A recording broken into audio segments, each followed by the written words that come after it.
너무 감사합니다. 많이 은혜가 됩니다.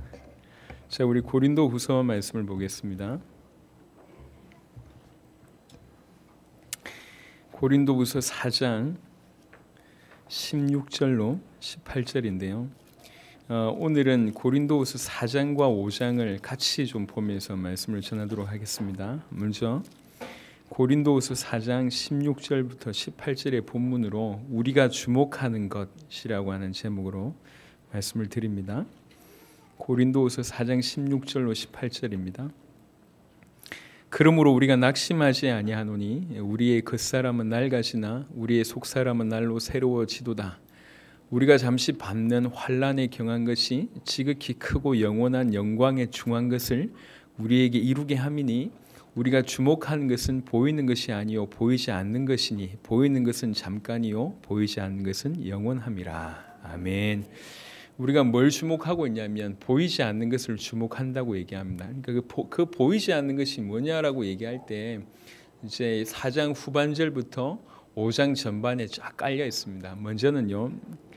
이제 뭘 주목하고 있냐? 보이지 않는 것을 주목하고 있는데 그 보이지 않는 것의 실체가 뭐냐? 17절에 보니까 지극히 크고 영원한 영광에 중한 것이라고 하는 것이 먼저 나옵니다. 틀림없이 우리가 하나님 나라에서 누리게 될 지극히 크고 영원한 영광이라고 하는 것을 주목한 겁니다. 근데 지금 우리가 받는 이 환난 아니면 이 땅에서 없어질 이런 거하고 비교되지 아니하는 하나님의 나라에서 받게 될 그 영원한 영광이라고 하는 것을 보게 된 거예요. 보이지 않는데 그걸 보게 된 겁니다. 그것을 주목한다. 주목이라고 하고 이렇게 번역되어 있는 이 주목한다가 이제 예전 번역은 뭐라고 되어 있냐면 돌아본다 이렇게 표현되어 있고 이게 조금 더 깊이 들어가면 소망한다라고 하는 뜻입니다. 주목한다, 돌아본다, 소망한다, 응시한다라고 하는 뜻입니다. 그것에 초점이 맞춰져 있는 겁니다. 눈에 보이는 것이 아니라 보이지 않는 것에 아예 사로잡혔다는 거예요. 그 보이지 않는 것의 실체가 뭐냐? 지극히 큰 하늘나라에서의 영원한 영광 거기에 사로잡혀 버린 거예요. 또 5장에 보시면 5장 1절부터 7절에 보면 만일 땅에 있는 우리의 장막집이 무너지면 하나님께서 지으신 집 곧 손으로 지은 것이 아니요 하늘에 있는 영원한 집이 우리에게 있는 줄 아느니라. 참으로 우리가 여기 있어 탄식하며 하늘로부터 오는 우리 처소로 덧입기를 간절히 사모하노라. 이렇게 입으면 우리가 벗은 자들로 발견되지 아니려 함이라. 참으로 이 장막에 있는 우리가 짐진 것 같이 탄식하는 것은 벗고자 함이 아니요 오히려 덧입고자 함이니 죽을 것이 생명에 삼킨 바 되게 하려 함이라. 곧 이것을 우리에게 이루게 하시고 보증으로 성령을 우리에게 주신 이는 하나님이시니라. 그러므로 우리가 항상 담대하여 몸으로 있을 때에는 주와 따로 있는 줄을 아노니 이는 우리가 믿음으로 행하고 보는 것으로 행하지 아니함이로라. 5장 1절부터 7절의 배경이 뭐냐면 우리에게 영원한 하나님의 집, 영원한 집이 있다는 거죠. 그러니까 영원한 천국에 대한 소망, 그것을 받기 때문에 흔들리지 않는다는 거예요. 하늘나라에서 이루어질 영원한 영광, 그 영광을 봤을 뿐만 아니라 천국 영생이라고 하는 것을 우리의 집이 이 장막이 아니라 틀림없이 하늘나라에 우리의 집이 있다고 하는 것을 주목한 겁니다. 그걸 본 겁니다. 세 번째는요.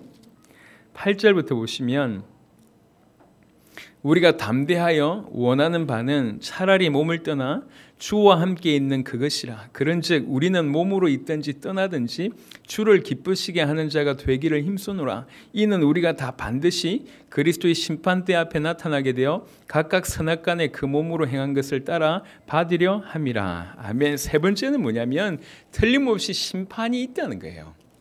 요즘에 제가 시간이 없어서 못 보고 있는데 지금 올림픽이 한참 진행 중에 있잖아요. 그냥 선수들 기록에 별로 상관이 없는, 정확하게는 그냥 편안하게 운동하는 사람들과 반드시 거기서 뭔가 결과를 내려고 하는 사람들은 마음가짐이 다릅니다. 그래서 그냥 편안하게 지내는 사람들은 오늘 쉬고 싶으면 쉬면 되고 하고 싶으면 하면 되는데 반드시 결과를 내야 될 사람은 매번 한계에 부딪히면서 그 한계를 뛰어넘으려고 합니다. 왜 그러냐면 자신이 발전해야 되니까요. 그러니까 그 끝의 결과를 염두에 두는 사람은 오늘을 매번 치열하게 살 수밖에 없습니다. 틀림없이 모든 것에 심판이 있다. 하나님이 행한 대로 갚으신다고 얘기했다. 이 행한 대로 갚으신다는 얘기는 두 종류입니다. 하나는 너무나 이렇게 복음적이지 않게 살았으면은 그 악이 악으로 갚는 일이 벌어질 것이고, 그리고 정말 복음 안에서 주님께 올바른 일을 했다고 할 때는 선으로 갚는 일이 벌어질 거 아니에요. 행악간에 선악간에 심판을 받는 그것을 염두에 두고 그것을 주목하고 있기 때문에 오늘을 우리말로 얘기하면 좀 치열하게 사는 것이고, 오늘 겪는 여러 가지 아픔도 넘어설 수 있다고 얘기하는 거예요. 그래서 4장과 5장의 그 내용들이 상당히 많지만 여러분들이 이제 1년 시간을 제가 따로 이제 이렇게 많이 없을 줄 알고 제가 정리해서 말씀을 드린 겁니다. 바울이 어딘가 지금 사로잡혔어요. 뭔가를 주목하고 보고 있습니다. 뭔가를 몰두하고 있고 응시하고 있습니다. 정확하게 그게 꽂혔습니다. 그 꽂힌 게 어느 정도냐? 그 꽂힌 그것이 오늘날 사는 모든 것의 재료가 됐어요. 그것이 너무나 눈에 선명하게, 분명히 이 세 가지는 미래에 있을 것입니다. 종국적으로. 예를 들면 그 하나님 나라에서 받게 될 지극히 영원한 영광의 중한 것, 그 다음에 천국의 영생, 그리고 마지막 날 심판, 이것이 종국의 끝날에 있을 것이지만 그것이 너무나 사실적으로 자기에게 다가왔기 때문에 이것들이 오늘날 사는 모든 것의 자양분이 되었고 기준이 되었어요. 눈에 보이지 않는 것이에요. 많은 사람들은 믿지 않는 것입니다. 하지만 바울에게서는 그것이 믿어질 뿐만 아니라 기준이 되었고 아예 이 사람 인생을 사로잡아 버렸습니다. 그것이 우선이다.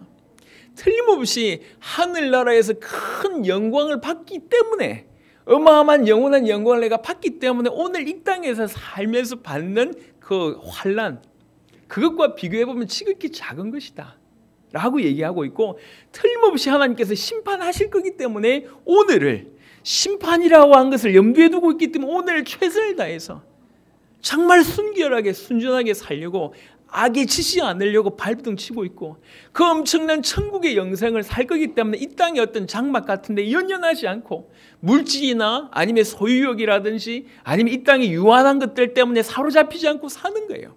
왜 그러냐면 본인은 이것에 사로잡혔기 때문에 그런 겁니다. 자, 여기서 한 발 조금 더 나아가 보겠습니다.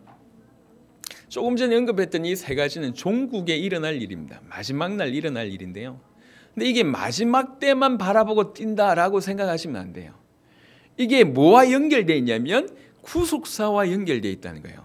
무슨 말이냐면 하나님이 끝나려면 이것을 주는 것이 아니라 구속사의 이게 끝이라는 거죠. 이것을 믿는다는 얘기는 처음부터 태초부터 지금까지 행해오셨던 그 끝을 향해서 나아가고 있는 구속사 전체를 믿는다는 거예요. 그 끝을 믿는다는 얘기는 지금도 그 구속사를 이루고 계시는 하나님을 믿는다는 얘기고, 지금도 그렇게 진행되고 있는 구속사의 그 역사를 믿는다는 거예요. 그래서 내가 이것을 신뢰하고 이것에 사로잡혔다는 얘기는 이것을 향해 가고 있는 하나님, 또 이것을 이루시고 계신 그 하나님 역사를 지금도 나는 신뢰한다고 하는 거예요. 그래서 그렇기 때문에 오늘 하나님 인도를 내가 받을 수 있고 하나님 앞에 믿음을 드릴 수 있다는 겁니다. 그러면 단순히 끝날에 이런 걸 되기 때문에 내가 참자, 이 얘기가 아니에요. 그 끝을 향해서 그 가시는 그 하나님 역사 속에 내가 온전히 동화될 수 있다는 거죠. 그 안에 내가 온전히 사로잡히고 끝을 준비하신 하나님이, 태초부터 끝까지 준비하신 하나님이, 그 처음부터 끝까지 진행하신 그 하나님이 여전히 우리 인생 가운데 역사하고 계시고 우리로 하여금 그 인생 가운데 두셨다는 거예요. 화살처럼 처음부터 끝까지 관역을 향해서 꿰뚫고 계시는 그 엄청난 구속사, 한 번도 흐트러짐 없이 지금까지 행해오셨던 그 구속사, 마침내 끝내실 그 구속사의 가장 정중앙에 우리를 두셨다는 겁니다. 그것이 믿어지고 이 사람은 주목하게 된 겁니다. 끝만 주목한 게 아니에요. 그 끝까지 달려가고 계시는 그 하나님을 주목한 거고, 지금도 행하신 그 하나님 역사가 주목이 되는 거예요. 그러니까 지금 사도 바울의 인생에 있어서 벌어진 많은 것들을 아주 객관적인 잣대를 가지고 보고 있는 겁니다. 사실 사도 바울이 겪었던 것이 환난에 경한 것이냐? 아닙니다. 기준을 두고 봤을 때 그 사람이 겪었던 환난이 수준 낮은 것이냐? 그렇지가 않습니다. 보겠습니다. 4장을 보겠습니다. 고린도후서 4장을. 이런 기준을 가지고 있고 아예 이렇게 주목하고 있기 때문에, 아예 이것을 응시하고 있기 때문에 사도 바울은 어떻게 살았냐. 4장 1절부터 보겠습니다. 그러므로 우리가 이 직분을 받아 긍휼하심을 입은 대로 낙심하지 아니하고 이에 숨은 부끄러움의 일을 버리고 속임으로 행하지 아니하며 하나님의 말씀을 혼잡하게 하지 아니하고 오직 진리를 나타내므로 하나님 앞에서 각 사람 양심에 대하여 스스로 추천하노라. 이 기준을 가지고 있기 때문에 어떻게 이 직분을 감당했는지를 얘기하고 있습니다. 내가 하나님의 지극히 큰 하늘나라의 영광이 너무 중요한 줄 알고 그것에 사로잡히고 천국의 어떤 영생의 확신에 사로잡히고 마지막 심판 그 부분에 너무나 확신을 가지고 있고 그것이 내 기준이 되고 내가 그것에 아예 초점을 잃은 상태에 있기 때문에 그 마음자세로 내가 어떻게 직분을 감당했냐. 사도의 직분을 감당하는데 부끄러움의 일, 그것도 숨어있는 부끄러움의 일을 버렸다. 남들이 모르는 숨은 부끄러움의 일들이 다 있잖아요. 다 버리는 거예요. 왜 그러냐. 그것이 기준이기 때문에. 속임으로 행하지 아니하고 하나님의 말씀을 혼잡하게 하지 아니하고, 오늘날 죄송합니다, 전 지구상 기독교의 문제 중에 가장 심각한 것은 바로 이겁니다. 하나님의 말씀을 혼잡하게 하고 있습니다. 예수가 그리스도라고 하는 복음의 메시지를 전하고 있다고 해서요, 연락을 취해보니까, 우리 동해 전사님 연락을 취해보니까 좀 느낌이 쎄하더래. 예수는 그리스도라고 얘기하는데 보니까 자꾸 비밀 시리즈를 자꾸 얘기하더래요. 희한하게 풀어가지고 이래가지고 예수는 그리스도야 그러니까 꼭 수수께끼 푸는 식으로 있잖아요. 요 말 끄집어내고 저 말 끄집어내고 이게 수수께끼 책입니까? 비밀 시리즈잖아요. 이게 계시라는 것이 논리를 엄청 해가지고 눈뜬 이게 계시가 아니에요. 계시라고 하는 것은 너무나 간단한 말인데 못 알아듣고 있다가 어느 순간 눈이 팍 열리는 거예요. 논리가 100% 증거해서 깨닫는 게 계시가 아닙니다. 많이 배워가지고 이리다가 딱 열리는 게 계시가 아니라니까. 너무나 간단한데 영적으로 눈이 열렸을 때 못 열렸을 때는 안 보였던 것들이 하나님이 보여주실 때 내가 IQ가 80밖에 안 돼도 보여지고 깨달아지는 게 계시란 말이에요. 비밀 시리즈가 아니에요. 이게 희한하게 맞추고 있습니다. 그런 차원이 아닙니다. 그래가지고 분명히 예수가 그리스도라고 얘기하는데 정말 배배 꼬아가지고, 그래서 우리가 전한 메시지를 들어봤을 때 너무 심심하더래. 계속 예수가 그리스도라고 얘기하는데 심심하겠죠. 잘 생각을 해보세요. 오늘날 성경 하나를 들고 너무나 다른 얘기를 너무 많이 합니다. 한때는 하나님 저에게도 좀 유머를 많이 주시지 그랬어요. 이런 생각이 들었어요. 그리고 또 한때는 하나님 조금 더 달변가가 됐으면 좋았을 걸 그랬습니다. 이런 생각이 들었고, 그 다음에 어떤 사람은 이 책을 잘 읽고 정리를 많이 하고 이런 사람들도 많더라고요. 좀 그런 걸 더 주셨으면 그랬을까. 어떤 사람은요, 제가 정말 부러운 거는 청중들을 울리기도 하고 웃기기도 하는 사람이 있어요. 이게 참 대단하더라고. 어떻게 그렇게 할 수 있는지. 저에게도 좀 그런 능력을 주시지. 그런데 보세요, 그렇게 잘 웃기고 잘 울리면서 성경에 있는 거 가지고 잘 웃기고 잘 울리면서 실제로 성경을 혼잡하게 한다고 한다면 어떤 일이 벌어지겠습니까?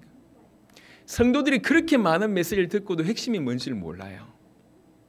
오늘날 하나님의 말씀을 혼잡하게 하고 있는 일이 의도는 그렇지 않을지라도 그런 일이 많이 벌어지고 있습니다.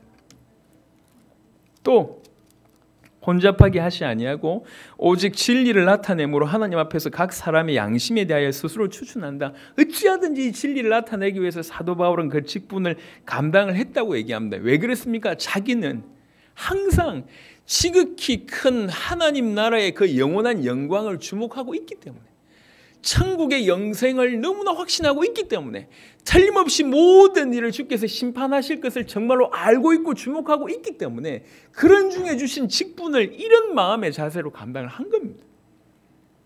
8절부터 보겠습니다. 7절부터 보겠습니다. 그런 중에 온 어려움이에요.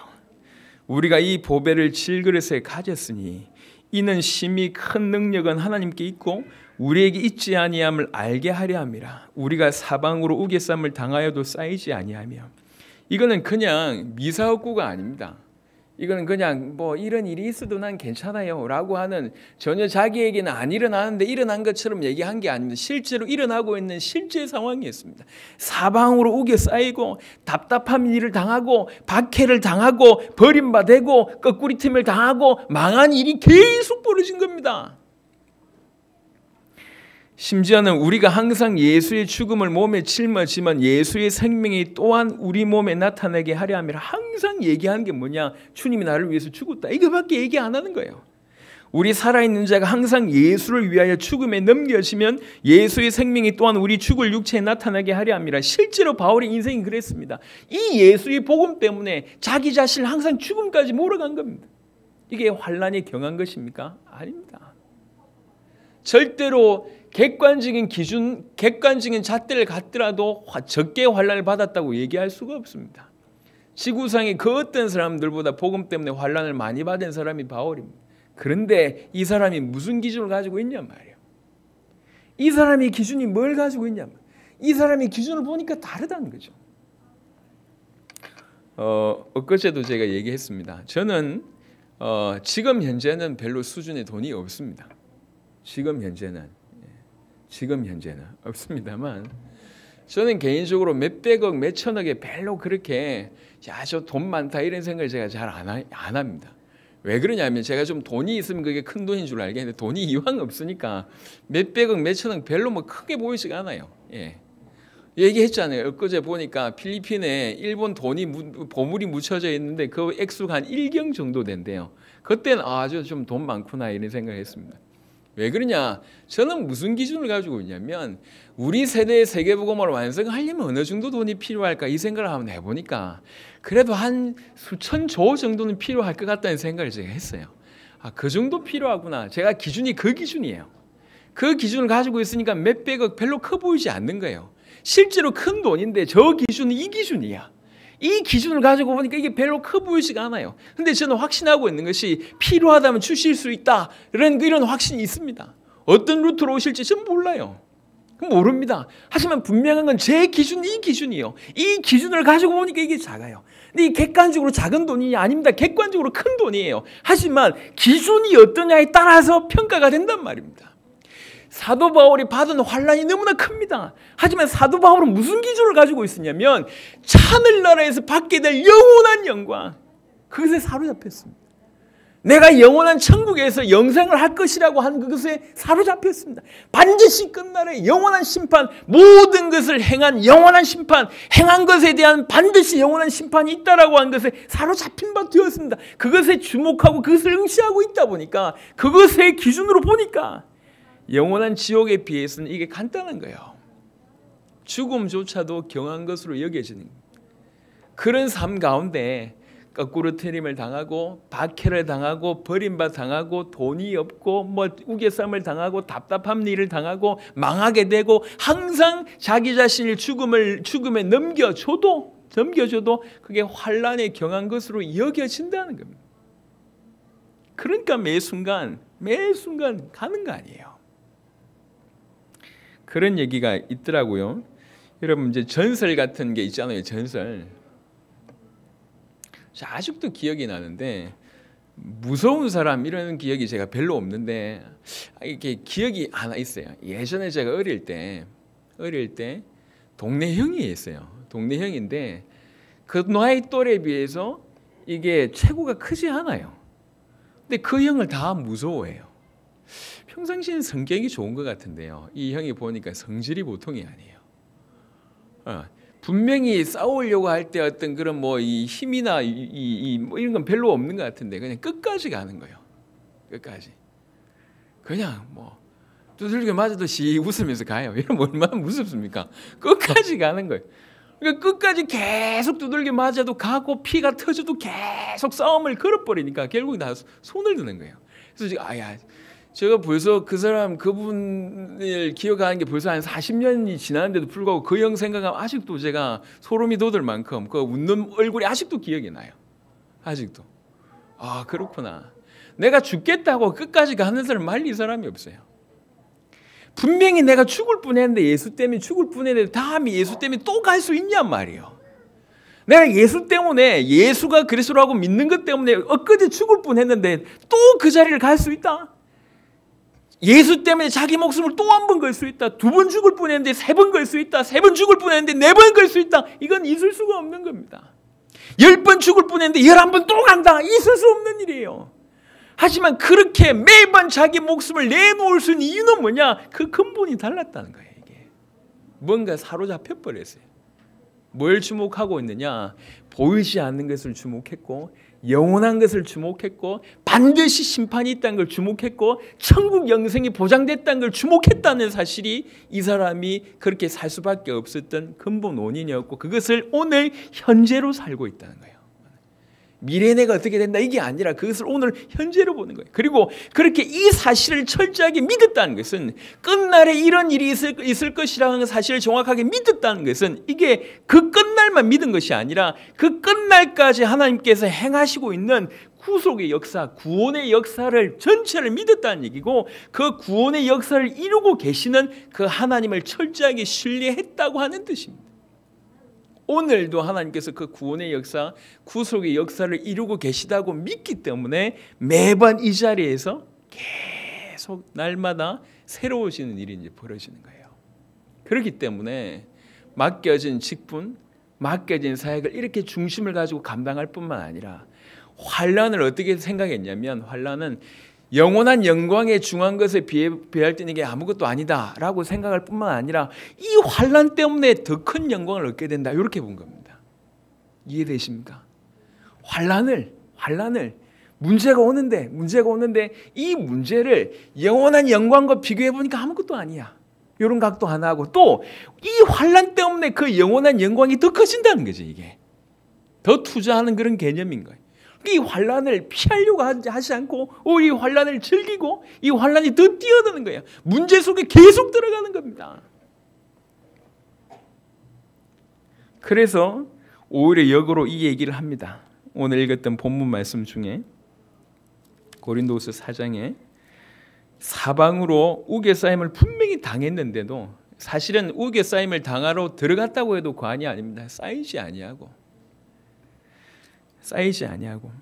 답답한 일을 당해도 낙심하지 아니하고, 박해를 받아도 버림받지 않고, 거꾸로 트림을 당하여도 망하지 않고, 끊임없이 예수의 어떤 예수의 죽음을 몸에 짊면서 자기 자신을 죽음에 내모는데도 불구하고 계속 사는 일이 벌어지는 겁니다.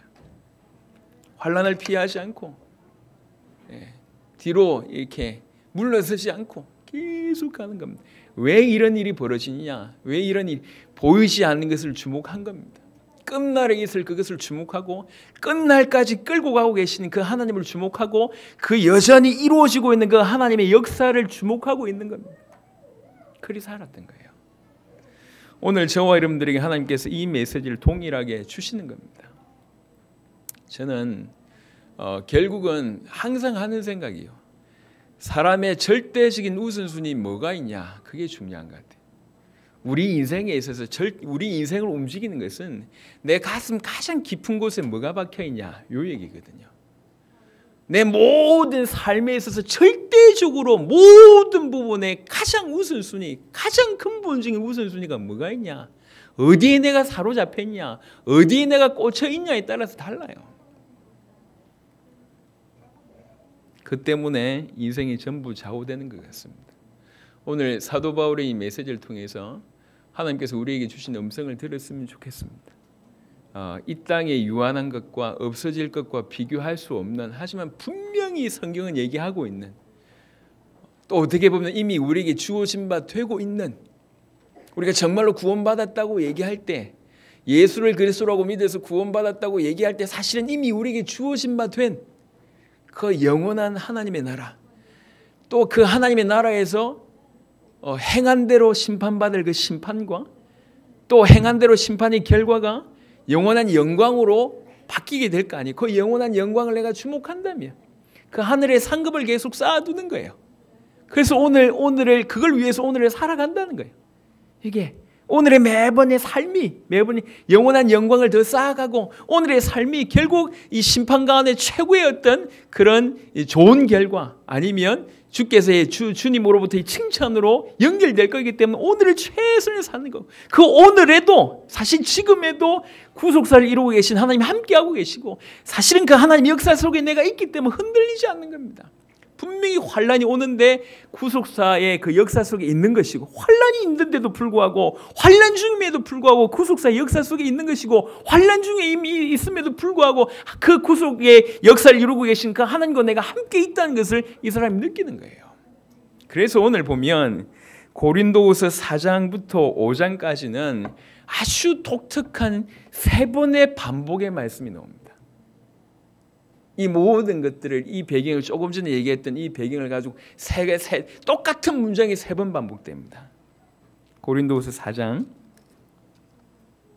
1절입니다. 그러므로 우리가 이 직분을 받아 긍휼하심을 입은 대로 낙심하지 아니하고 8절입니다. 우리가 사방으로 우겨싸임을 당하여도 쌓이지 아니하며 답답한 일을 당하여도 낙심하지 아니하며 16절입니다. 그러므로 우리가 낙심하지 아니하노니. 이 3본문을 통해서 계속 한 문장이 반복이 됩니다. 우리가 낙심하지 아니한다. 어느 정도 환난을 받았는지는 조금 전에 우리가 읽었습니다. 눈을 떠보면 사방이 우겨싸임을 당하고 답답한 일 당하고 거꾸로템을 당하고 망하고 버림받고 이름도 없이 오만 죄송합니다. 개나 소나 와서 두들겨 패고 말도 안 되는 일이 계속 벌어지고 있을 수 없는 심지어는 계속 죽을 것 같은 상황에 성경의 또 다른 부분에는 사도 바울이 표현하기를 마치 세상의 끄트머리에 나를 세운 것 같다 이렇게 얘기합니다. 천사 앞에서 내가 조롱거리가 된 것 같다 이렇게까지 표현합니다. 완전 끄트머리에 나를 세워둔 것 같다. 말도 안 되는 일이 계속 벌어집니다. 그런데 초점이 어디에 있습니까? 이 사람이 지금 눈이 어디에 있습니까? 뭘 주목하고 있습니까? 영원한 영광의 하늘나라, 천국의 영생, 끝날의 심판이 딱 주목되어 있어요. 그래서 뭐합니까? 낙심하지 아니하노니.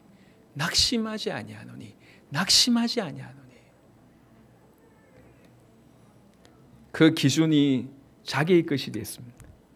그래서 어떤 것도 괜찮다는 거예요. 다 넘어서는 거예요.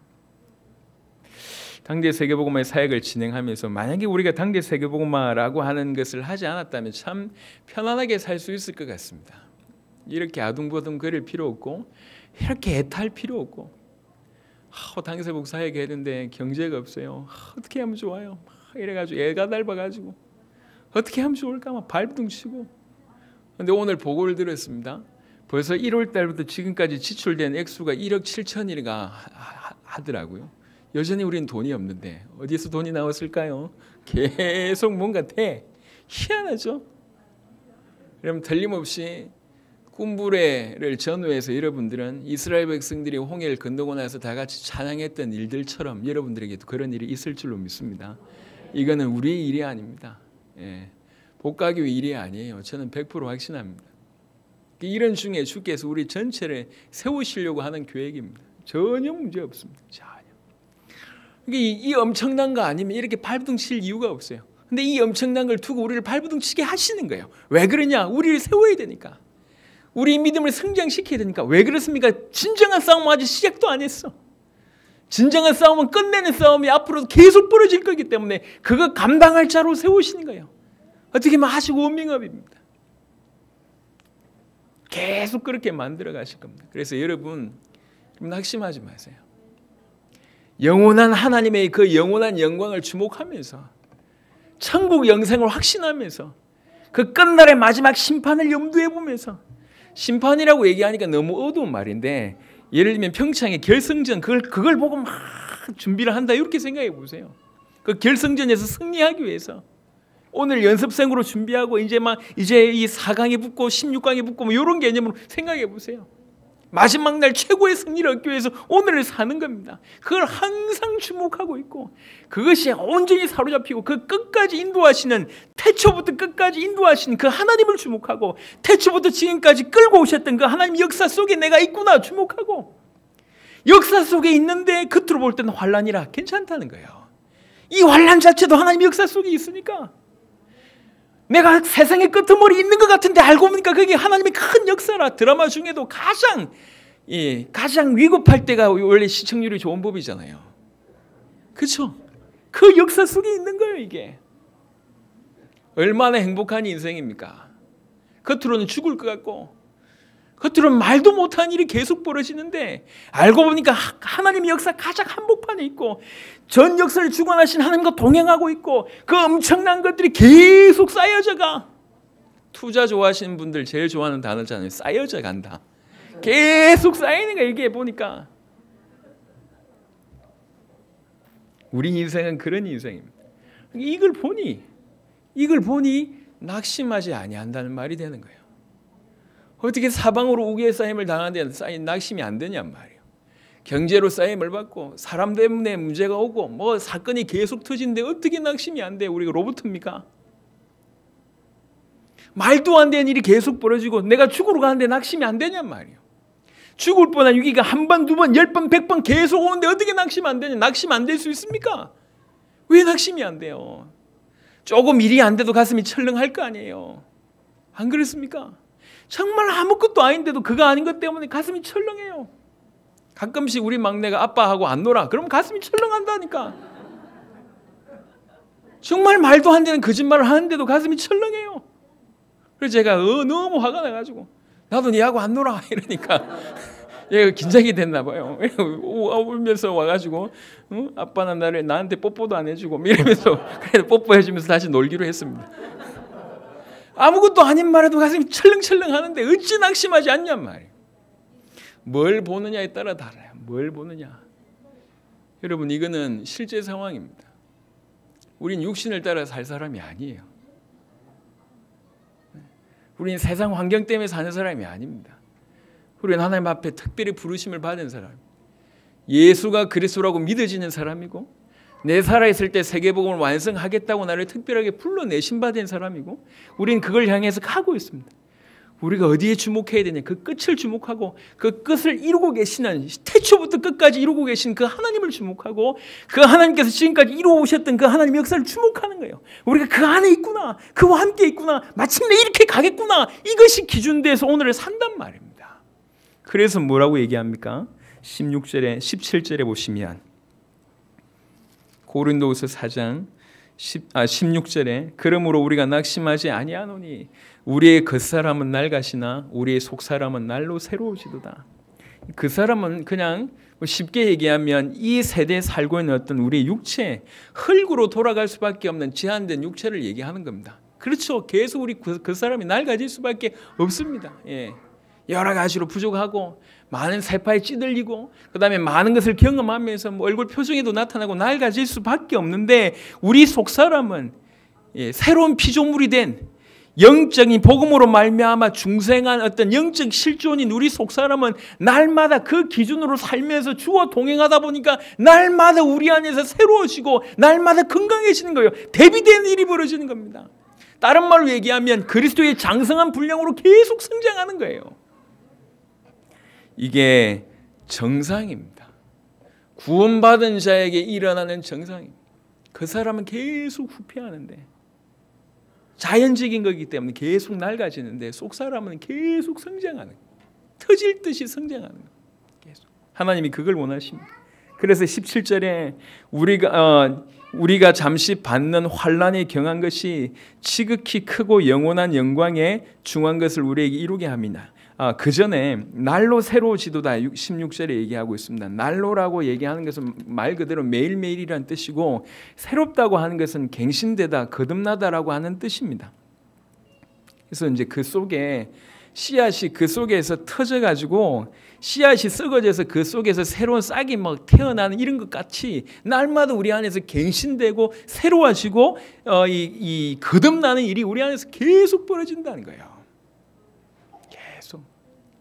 우리 안이 계속 죽고 새로운 새싹이 나타나는 것처럼 날로 매일매일 새로우십니다. 우리가 잠시 받는 환난에 경한 것이 지극히 크고 영원한 영광에 중한 것을 우리에게 이루게 하면 이 환난이 영원한 영광을 이루게 하는 자양분이 된다는 거예요. 문제가 오는데 우리는 문제가 없기를 원합니다. 많은 사람들은 아픔이 없기를 원합니다. 예. 여러분 근육이라고 하는 것이 어떻게 생성되는지를 보니까요. 이게 운동을 하면 그 근육이 아프잖아요. 이게 파열되는 거예요. 파열되는 것이 회복되면서 생기는 게 근육이래요. 그래서 근육이 형성되려면 기본적으로 찢어짐이 있는 겁니다. 원래 얘기하면 찢어졌다가 또 형성되고 이게 점점 튼튼해지는 게 근육입니다. 하물며 육신의 근육도 마찬가지. 문제가 없고 환란이 없고 아무 일도 없고 항상 우리는 그걸 원합니다. 하지만 전 세계를 살리기 위해서 우리를 성장시켜셔야 될 하나님은 우리에게 다른 접근을 하셔야 됩니다. 정상적으로 성장시키기 위해서 우리에게 문제도 주고 환란을 주는데 이걸 알아듣기 시작한 거죠. 이 문제와 환란이 영원한 영광을 이루게 하는 자양분이고 반드시 필요한 필수 조건이구나라고 깨닫기 시작을 한 겁니다. 그거 아니면 안 변화될 거 아니에요. 그거 아니면 이렇게 발부동 안 칠 거 아닙니까? 그거 아니면 이렇게 안 엎드릴 거 아니에요. 우리 수준에서 뭔가를 할 수 있는 거라면 내가 고민하겠습니까? 기도하겠습니까? 엎드리겠습니까? 발부동 치겠습니까? 어찌하든지 이루어보려고 도전하겠습니까? 항상 그 정도 상태에서 머물 거 아니에요. 근데 우리가 도무지 감당할 수 없는 사이즈를 줬버려서 하나님께서. 우리 교회는 이 정도인데 우리가 감당해야 될 일들은 너무 많아져. 아니 보고할 때 시간이 모자라다니까. 중남미에 뭐가 일어나고 아프리카에 뭐가 일어나고 아시아에 뭐가 일어나고 어디에서 뭐가 일어나고 계속 얘기하니까. 아니 이게 뭐 이제 한 국가에서 얘기할 만한 일을 우리 한 교회에서 지금 얘기하고 있어요. 말도 안 되게. 지금 약 50개 나라 거의 확정되어 가고 있는 분위기입니다. 희한하죠. 하나님이 우리를 감당케 하신, 감당하시도록 우리를 세우시는 거예요. 뭐 하면 되겠냐? 어디를 주목하냐? 그게 중요한 거예요. 18절에 보니까 우리가 주목하는 것은 보이는 것이 아니요. 우리가 주목하는 것은 보이는 것이 아니요 보이지 않는 것이니 보이는 것은 잠깐이요 보이지 않는 이것은 영원함이니라. 다른 말로 영원한 것을 주목하고 있다는 거예요. 영원한 것을 주목하는 저와 여러분 되시길 바랍니다. 하나님이 영원하시고 하나님의 역사가 영원하고 하나님의 나라가 영원하고 그 하나님 나라에서 받게 될 그 영원한 영광이 영원하고 하나님의 심판이 영원합니다. 그것을 주목하는 거예요. 예, 우리와 별개의 얘기가 아니에요. 우리에게 이미 이루어진 사실입니다. 그 이루어진 사실을 내가 알거나 참고하는 수준이 아니라 그것을 내가 확 붙잡는 거예요. 이거구나. 이걸 붙들고 내가 오늘을 살아야 되겠구나. 말세에 일어날 그 일뿐만 아니라 말세까지 그것을 이루고 계신 그 하나님, 말세까지 이 말세 처음 태초부터 말세까지 이루고 계신 그 거대한 그 하나님의 역사, 바로 그 안에 내가 있구나. 그것을 기준으로 오늘을 사는 겁니다. 그러면 환난이나 문제나 답답함이 올 때 이것이 영원한 영광을 이루는 자양분이라는 걸 깨닫게 되고 그것과 비교해 볼 때 이게 작은 일이구나 깨닫게 된다는 거예요. 그래서 낙심하지 아니하는 일이 그냥 뭐 괜찮겠지 이게 아니고 분명히 죽을 것 같은데 낙심하지 않고 어제 죽을 뻔했는데 오늘 또 죽을 뻔해도 낙심하지 않고 내일 또 죽을 것 같은데도 낙심하지 않고 그걸 보고 가는 겁니다. 누가 이런 사람을 세상에 이겨낼 수 있겠냐면 히브리 11장 같은 인물입니다. 말씀을 마무리하도록 하겠습니다. 이제 오후면 베네수엘라 사역을 위해서 출발합니다. 많은 일들이 지금 전 세계에서 일어나고 있습니다. 쿠바팀 같은 경우는 지금 나라 전체에서 많은 어려움을 겪고 있다는 얘기가 있고 베네수엘라는 국가적인 전체의 위기입니다. 그런 중에도 엘살바도르는 지금 깽단이 나라를 장악하고 있는데 그런 중에도 자기 나라 살리겠다고 이게 하고 있습니다. 그런 중에 지금 사역이 진행되고 있는 겁니다. 우리만 대단한 게 아닙니다. 우리만 열심히 하는 게 아니에요. 전 세계에서 이 복음을 받은 자들이 생명 걸고 다 뛰고 있습니다. 우리는 그들을 섬기고 그들과 함께 우리 세대의 세계복음을 이루어야 될 사람입니다. 그래서 하나님이 저와 여러분들을 먼저 그들 앞에 세우셔서 모델로 서게 하시고 정말 모자란데 그들 전체를 섬길 수 있는 배경이 되게 하시고 수종될 수 있도록 또 그들 전체를 아우를 수 있는 센터로서의 역할을 계속 우리에게 요구하시고 우리를 통해서 그 일을 이루어가고 계십니다. 모든 것이 축복인 것 같습니다. 어떻게 이 일을 행할 수 있냐? 제가 개인적으로 볼 때 이 말씀인 것 같습니다. 영원한 것, 보이지 않는 것을 주목하고 있고 그것을 실제로 붙들고 있고 그것을 오늘로 살아낼 때 이게 가능합니다. 이론 아닙니다. 저와 여러분들이 꼭 사실이 되길 바라고 이 사실 가지고 끝까지 완주하는 저와 여러분들 되시기를 그리스도 예수 이름으로 축원합니다. 살아계신 주님 감사합니다. 오늘 이 시간에도 귀중한 은혜를 베푸셔서 감사합니다. 정말 우리가 주목하는 것이 보이지 않는 것이요 영원한 것인 줄로 믿습니다. 영원한 하나님의 나라에서 받게 될 영원한 영광의 그 크고 영원한 것을 주목하게 하시고 천국 영생을 주목하게 하시고 하나님의 심판을 주목하게 하시고 태초부터 그것을 이루어가고 계시는 하나님을 주목하게 하시고 태초부터 진행된 그 하나님의 역사를 주목할 수 있도록 역사하여 주시옵소서. 우리가 그 안에 있음을 깨닫게 하여 주시사 그래서 문제와 환난이 옴에도 불구하고 그것이 그것들과 비교해 봤을 때는 경한 것이라는 것을 깨닫고 낙심하지 아니하고 오히려 그런 환난과 문제를 통해서 영원한 큰 지극히 영원한 것을 이루게 되는 자양분이 된 줄 알고 또 낙심하지 아니하도록 역사하여 주시옵소서. 혹시 죽을 뻔한 위기 가운데 있다 할지라도 세상의 끄트머리에 있다 할지라도 낙심하지 아니하고 바로 그 자리에서 하나님께 영광을 돌리고 찬송할 수 있는 귀중한 주의 백성들이 될 수 있도록 주님 역사하여 주시옵소서. 끝까지 주님을 신뢰하는 믿음으로 예수가 그리스도라고 하는 믿음으로 우리를 통해서 우리 주님이 세계복음을 이루실 것이라고 하는 믿음으로 끝까지 주님의 길을 완수할 수 있는 이 시대의 세례요한 같은 자들이 다 될 수 있도록 역사하여 주시옵소서. 감사를 드렸고 우리 주 예수 그리스도의 이름으로 기도드렸습니다. 아멘.